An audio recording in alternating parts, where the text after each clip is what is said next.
오늘도 주님의 은혜와 축복이 함께할 줄 믿습니다. 오늘 본문의 말씀 마가복음 12장 41절부터 44절 말씀을 중심으로 슬기로운 예배 생활, 벌써 5번째 시간입니다. 슬례생 시리즈 5번째 시간으로 슬기롭게 헌금하십시오 라는 제목으로 함께 은혜 나누겠습니다. 어제는 3.1절이었습니다. 3.1절 106주년이 되는 날이었습니다. 그리고 어제는 서울에서, 아니 전국에서 대통령 탄핵 반대를 위한 대대적인 집회가 있었습니다.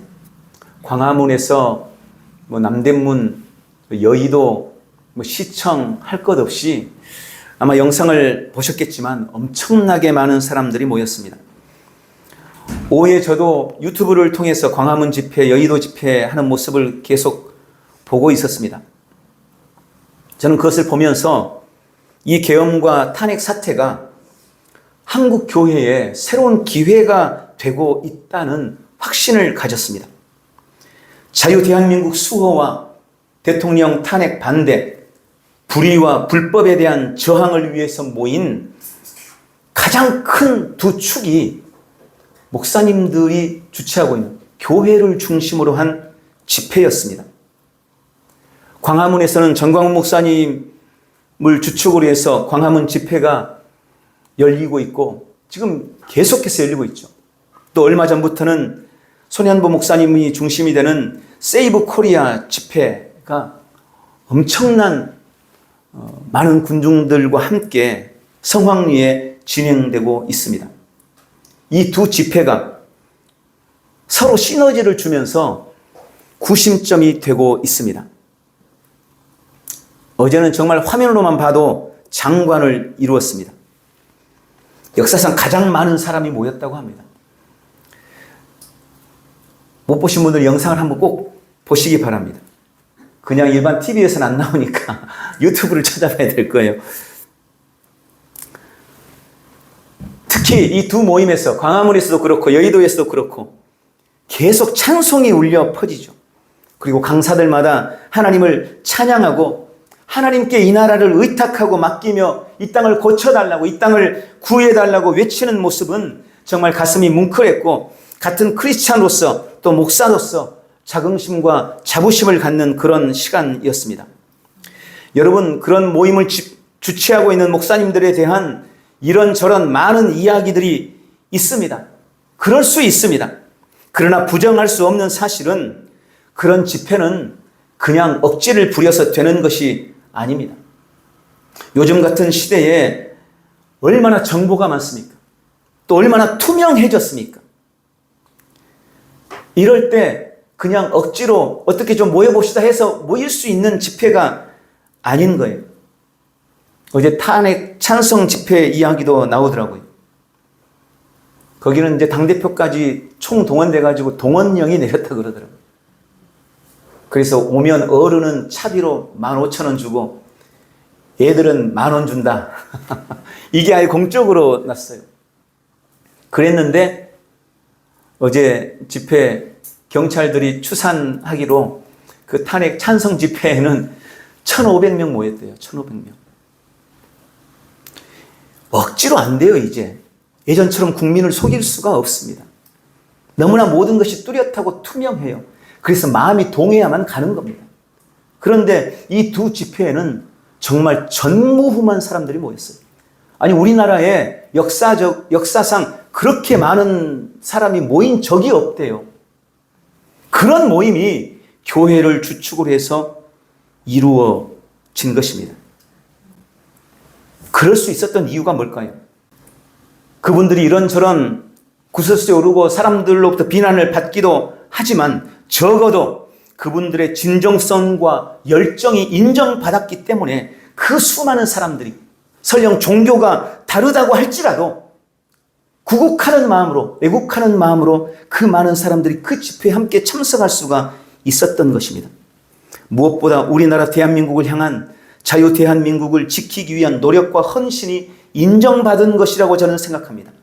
특별히 우리는 같은 성도로서, 같은 크리스찬으로서, 그리스도인으로서 그들의 나라를 향한 충정과 의지를 절대 폄훼해서는 안 되는 것입니다. 그들은 성도로서 그 일을 하고 있습니다. 그리고 요즘에 유명한 이 전한길 강사는 그 집회 강의할 때마다 I am Christian 이라고 시작하잖아요.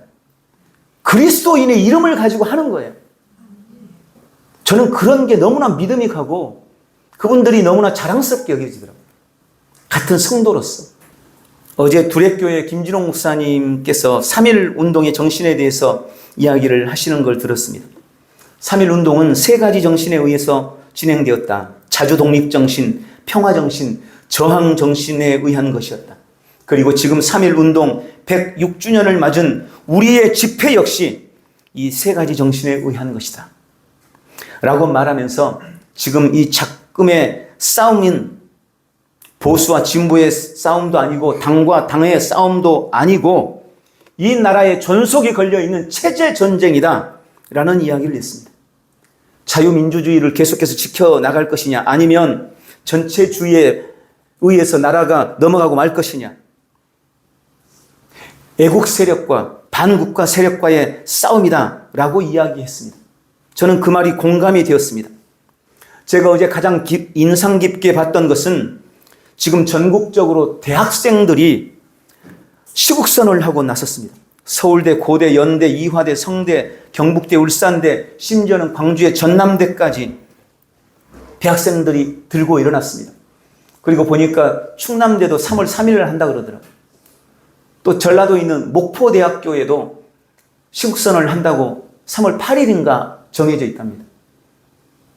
지금 전국을 망라해서, 아니 전 세계적으로 한국 사람들이 모여 있는 곳이라면 다 나라를 살리겠다고 일어나고 있는 그런 때입니다. 특히 이 젊은 대학생들이 나와서 왜 그들이 시국선언을 할 수밖에 없었는지 뜨겁게 외치는 그 외침을 들으면서 제 가슴이 먹먹해졌습니다. 여러분, 저는 지금 정치 얘기를 하고 있는 것이 아닙니다. 저는 지금 정치 얘기를 하는 게 아니고 애국 이야기를 하고 있는 것입니다. 우리 선대들, 특별히 우리나라 초기의 그리스도인들이 어떻게 우리나라를 지켜왔는지를 생각해 보십시오. 한국 교회가 어떤 나라를 꿈꿨고 그것을 위해 어떤 희생을 치렀는지 상기해 보십시오. 일제 치하를 극복하기 위해 얼마나 많은 그리스도인들이 피를 흘렸습니까? 공산주의로부터 자유 대한민국을 지키기 위해 한국 교회가 또 얼마나 많은 희생을 치렀습니까? 우리가 그것을 안다면, 그리고 지금 대한민국에서 일어나고 있는 반헌법적이고 불법적이고 불의한 일들을 조금이라도 인식한다면 우리가 정치는 그저 국회의원들이나 하는 것이지 뭐 하면서 이런 상황을 절대 방치할 수 없는 것입니다. 우리는 우리나라 역사에서뿐만 아니라 전 세계의 수많은 역사에서 교훈을 배워야 합니다. 저는 지금 이런 시기를 지나가면서 정말 간절히 기도합니다. 주님, 하늘에서 아버지의 뜻이 이루어진 것처럼 이 나라 이 땅, 우리나라 대한민국의 아버지의 뜻을 이루어 주십시오.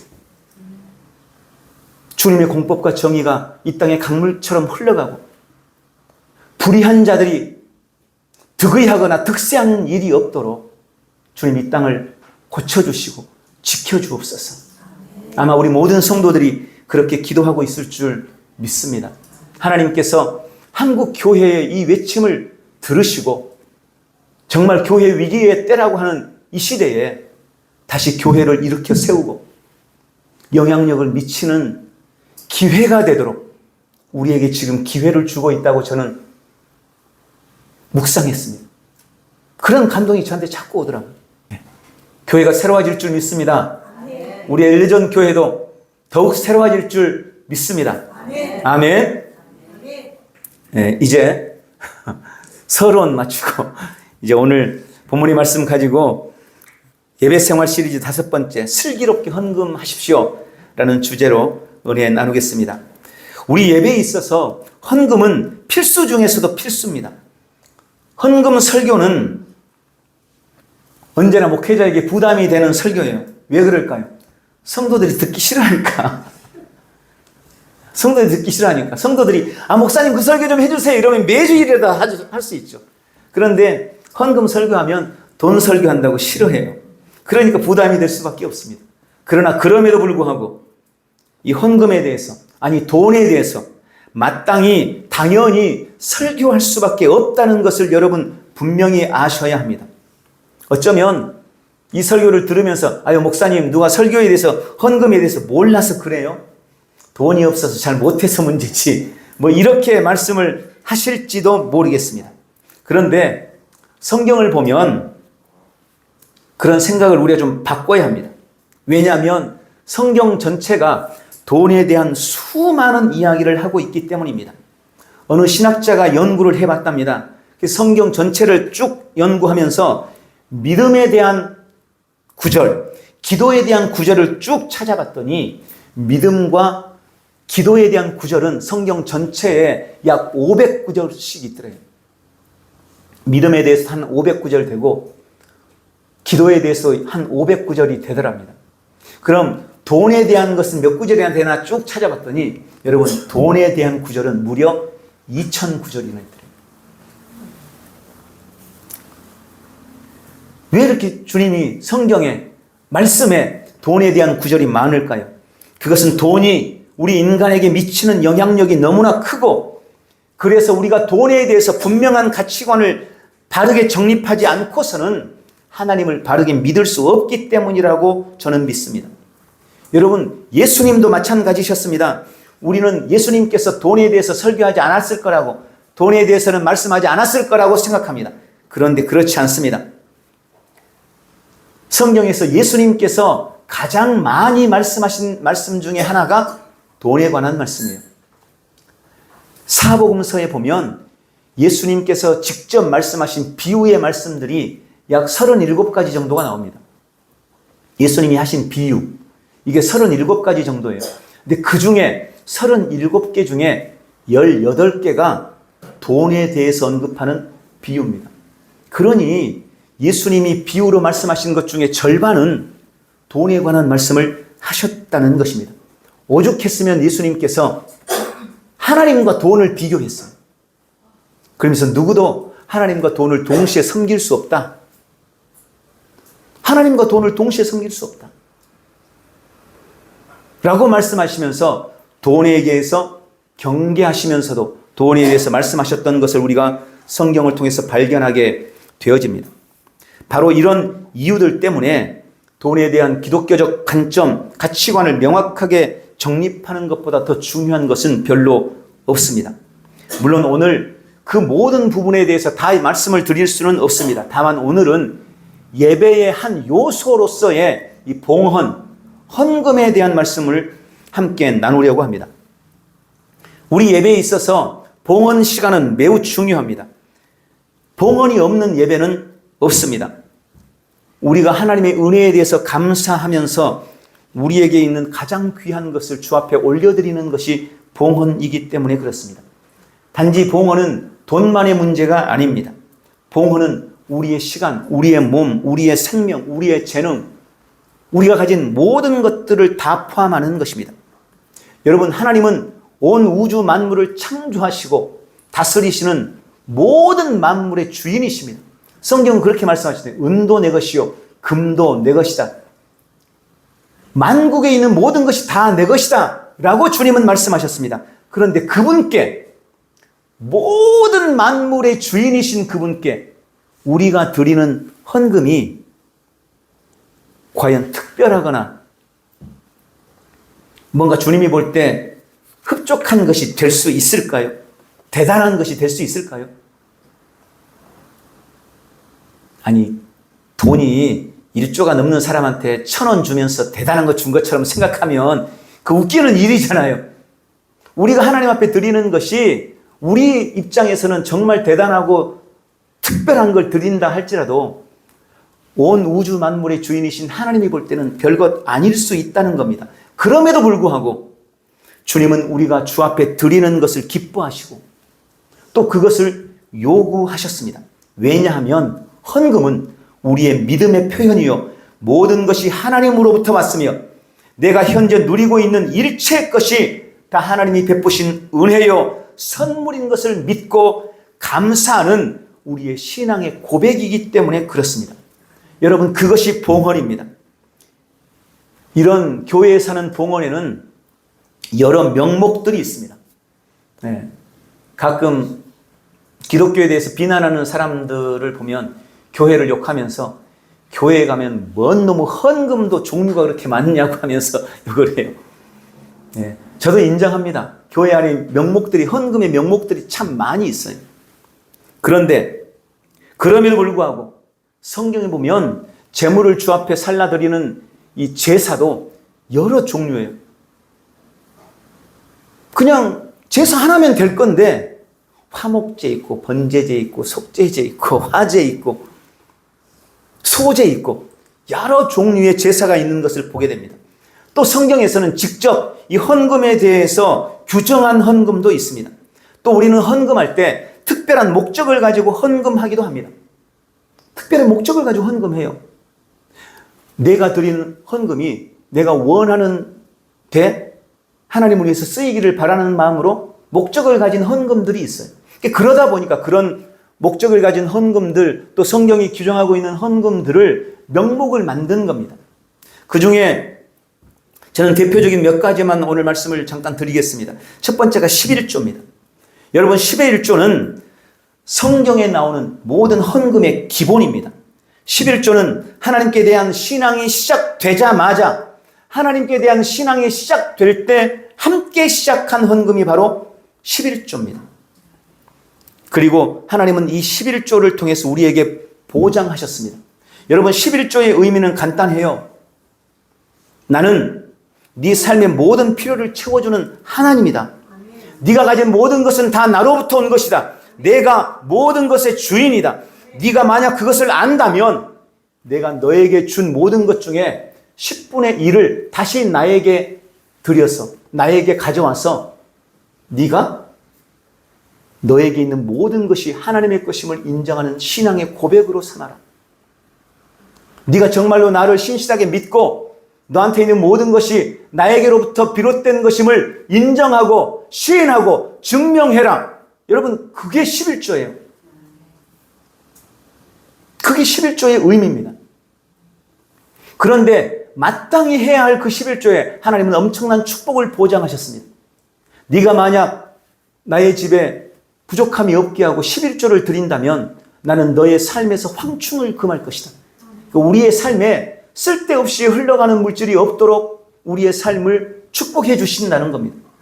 그리고 하늘의 문을 열어서 네 인생의 곳간이 차고 넘치는 복을 주겠다. 그러면서 시험받지 않으신 하나님, 친히 우리를 시험하지도 않으시는 주님이 11조로 나를 한번 시험해 봐라 라고 말씀까지 하셨어요.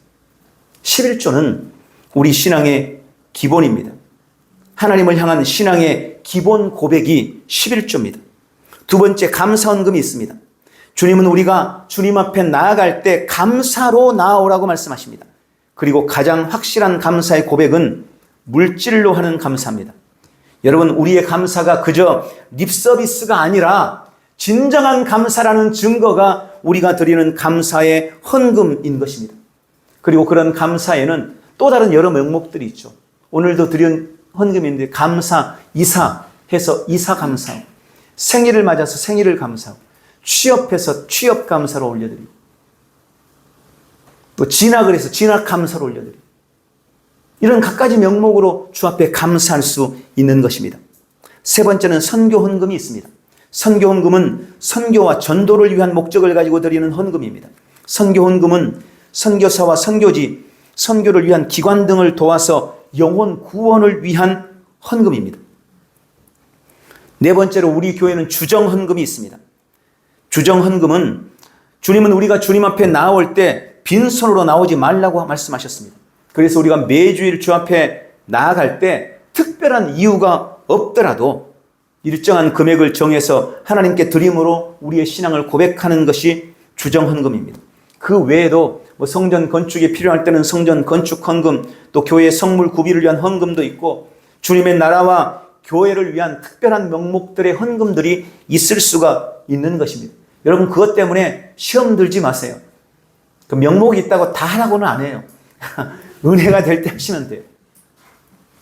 그럼 이제 이러한 헌금들을 우리는 어떤 자세로 하나님 앞에 올려야 될까요? 이것이 오늘 말씀의 핵심입니다. 저는 그것을 세 가지로 묵상했습니다. 첫 번째, 우리는 헌금할 때 반드시 미리 준비하고 최선을 다해 드려야 합니다.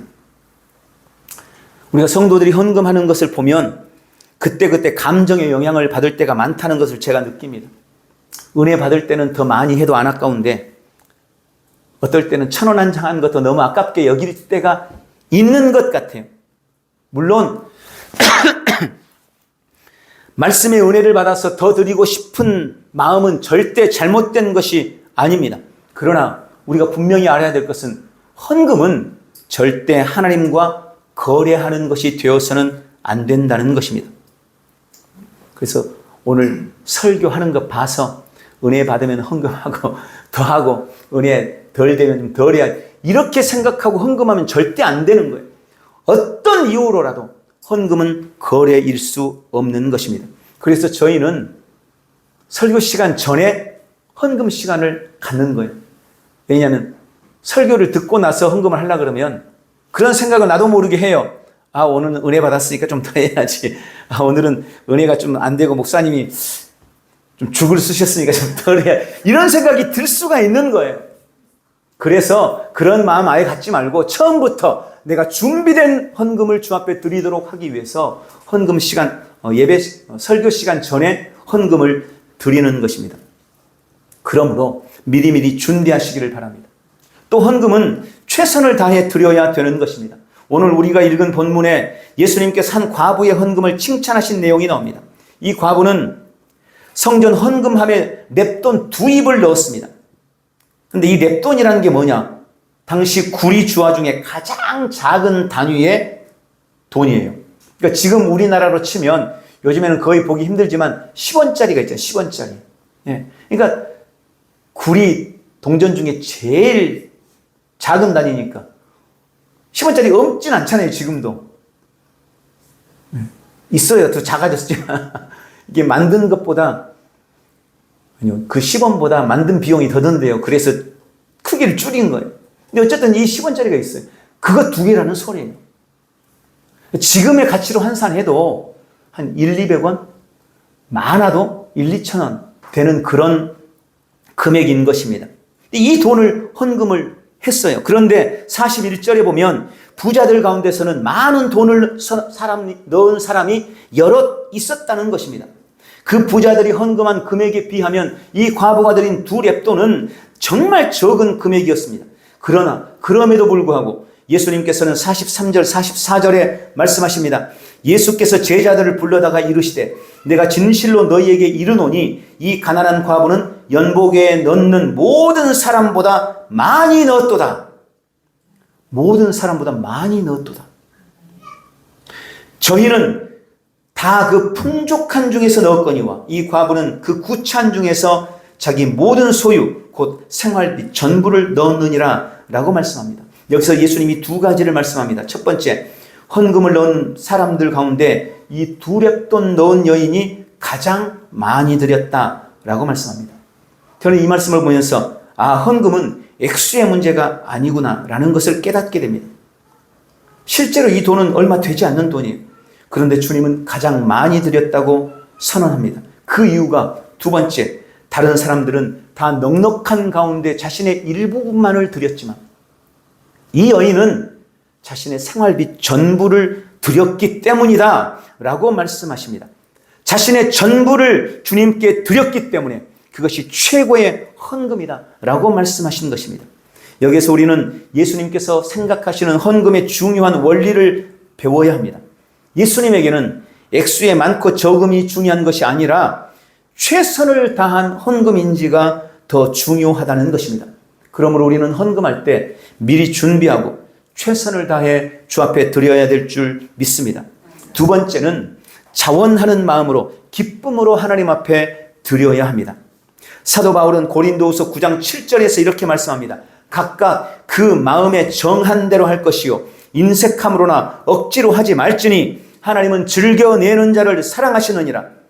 헌금할 때 가장 경계해야 될 것은 아까워하면서 억지로 드리는 것입니다. 그런데 사실 의외로 많은 사람들이 억지로 합니다. 체면 때문에 남에게 보이기 위해서 할 수 없이 그런 경우가 있어요. 아니, 목사인 저희도 헌금을 할 때 그런 생각을 해요. 우리 지방의 모임이라든지 목사님들 모임에 가면 준비를 못했어요. 그러면 안 해도 되는 거잖아요. 근데 바구니가 오는데 나만 안 하고 있으면 어떻게 생각할까? 이런 생각이 드는 거예요. 그래서 주섬주섬 뭐 없나 이렇게 찾아보는 거죠. 이런 마음이 잘못된 마음인 거죠. 주님은 그걸 원하지 않습니다. 그래서 여러 교회에서 헌금함 돌리는 것을 아예 안 하는 거예요. 그냥 진짜로 자원의 사도로 뒤에 막 비치만 하고 준비 안 했으면 하지 마라. 준비된 헌금만 드려라. 이런 의미인 겁니다. 그렇지 않고 헌금 바구니가 돌아오면 난 준비 안 했는데 이게 이런 생각이 들까 봐. 그래서 억지로 하게 될까 봐. 여러분, 억지로 하는 것, 할 수 없이 하는 것, 그것 주님이 기뻐하지 않습니다. 자원하는 마음으로 기쁨으로 드리시기를 주님의 이름으로 축원합니다. 그럼 우리가 어떻게 주님 앞에 기쁨으로 예물을 드릴 수 있을까요? 그건 주님을 사랑하면 됩니다. 주님이 사랑스럽고 너무 좋으면 우리는 기쁨으로 하나님 앞에 드릴 수 있습니다. 내 헌금이 억지로 하는 헌금이 되는 가장 큰 이유는 하나님께 대한 사랑이 식어가고 있기 때문입니다. 내가 드린 물질이 아깝게 여겨지고 헌금 생활에 인색해지기 시작한다면 가장 먼저 나의 주님을 향한 사랑이 식어가고 있지 않는지 우리 자신을 돌아봐야 합니다. 그것을 방치하고 그것에 익숙해지면 안 됩니다. 억지로 하는 헌금, 할 수 없이 하는 헌금에 익숙해지면 안 돼요.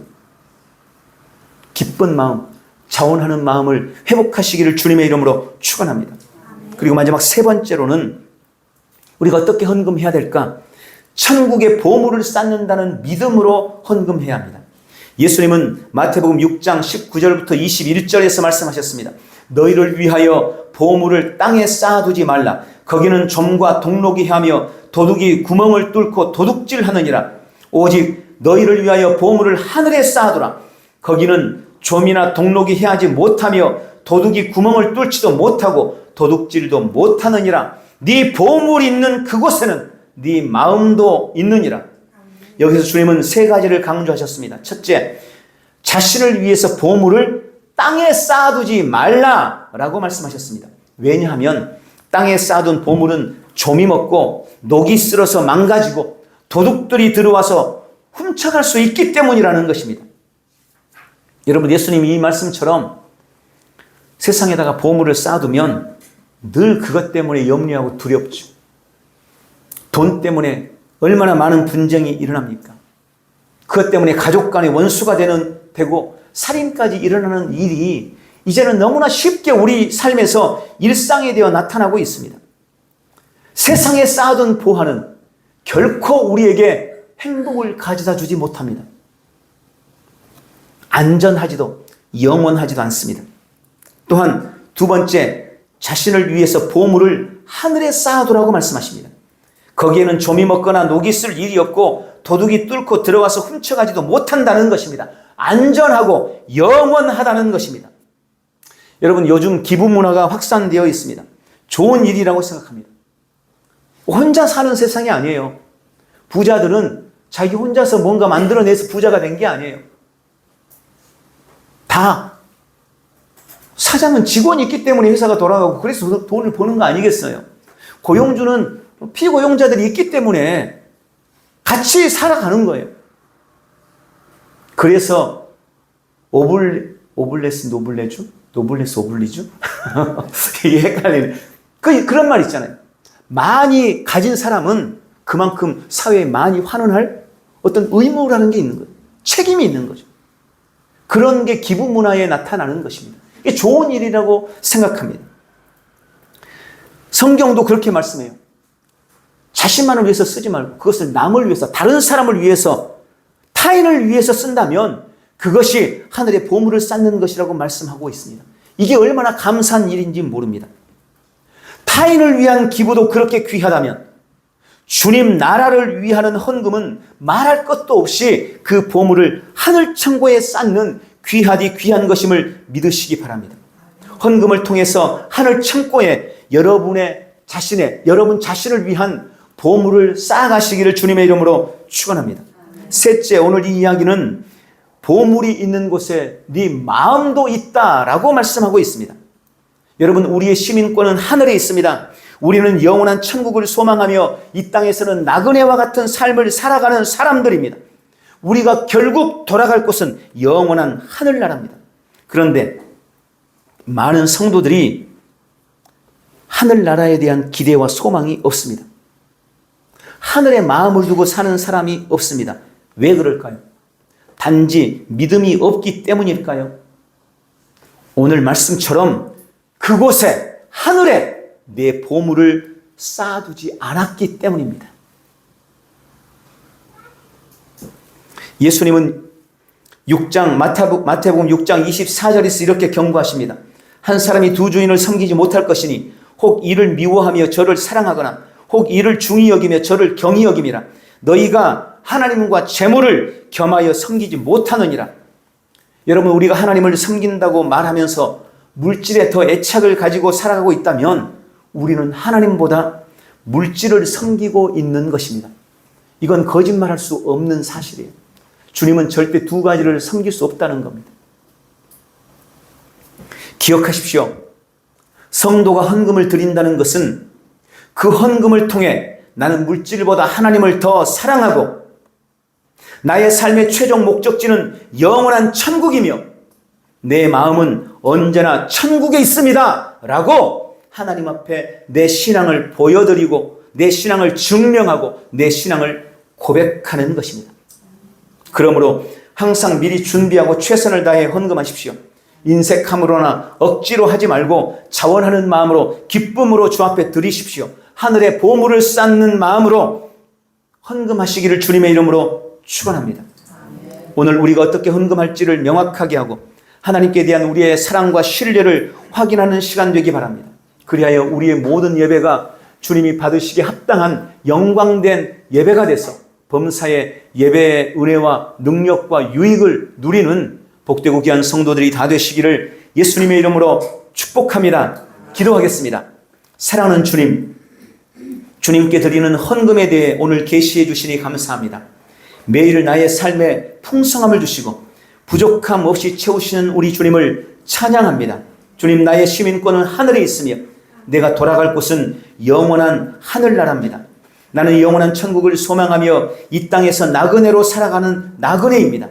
바른 헌금을 통해서 나는 날마다 하나님을 더 사랑하고 내 삶의 최종 목적지는 천국이며 나의 마음은 언제나 하늘에 있음을 고백합니다. 오늘도 자원함으로 드린 기쁨의 헌금으로 주님을 향한 나의 사랑을 주 앞에 고백하며 하늘의 보물을 쌓고 범사의 풍성한 은혜를 누리기로 결단합니다. 예수님 이름으로 기도합니다. 아멘.